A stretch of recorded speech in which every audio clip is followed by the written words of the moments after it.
안녕하세요. 정기철 교수입니다.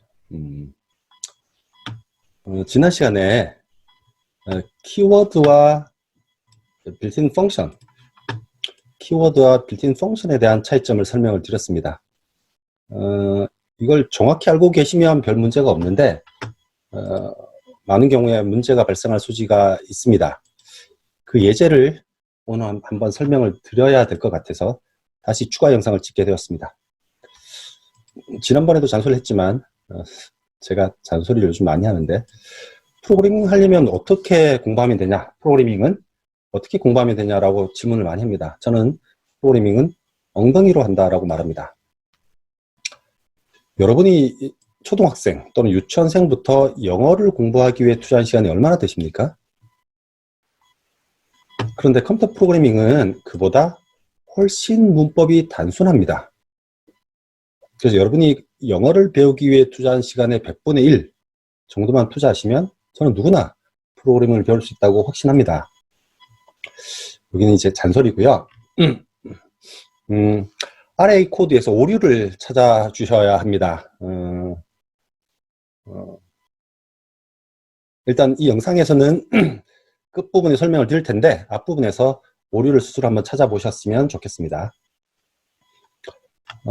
아직 제 수업 중에서는 리스트라는 개념을 소개하지는 않았는데 다른 언어나 등등에 관심이 있으셨던 분은 배열이라는 걸 아실 테고요. 파이썬에서는 리스트라고 이름을 짓습니다. 이 리스트를 만들고 나서 그 이름을 코스 그레이드라고 지었습니다. 5개 과목의 성적이라고 보시면 되겠죠. 이 성적들의 합과 평균을 계산하는 코드를 작성을 해보겠습니다. 그래서 썸이란 변수를 영어로 초기화하고 리스트에 대해서 반복문을 돌려서 썸이란 변수의 최종 합계, 성적 합계를 구하고 그놈을 출력하고 length라는 빌트인 펑션을 이용해서 5개가 되겠죠. 5개 과목의 평균을 계산하는 코드입니다. 다 이해되시나요? 그러면 이 코드를 한번 실행을 해보겠습니다.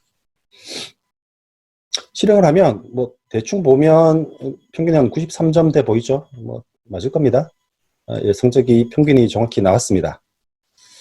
그런데 그 다음 셀에서, 지금 콜앱의 그 다음 셀에서 좀 더 간단하게 파이썬에 썸이라는 함수가 있습니다. 내장 함수, 빌트인 펑션이고요. 뒤에 리스트나 등등을 주면 그 항목들의 썸을 반환하는 함수고요. 그 썸을 전체 과목 개수로 나누면 평균이 되겠죠. 그런데 이 코드를 실행하면 에러가 발생합니다. 에러 메시지를 한번 보죠.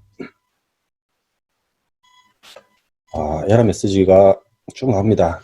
이제 에러 메시지를 보는 법을 설명드릴 텐데, 트레이스백 쭉 코드를 추적하다가 보니까 2줄에서 오류가 났다는 거죠.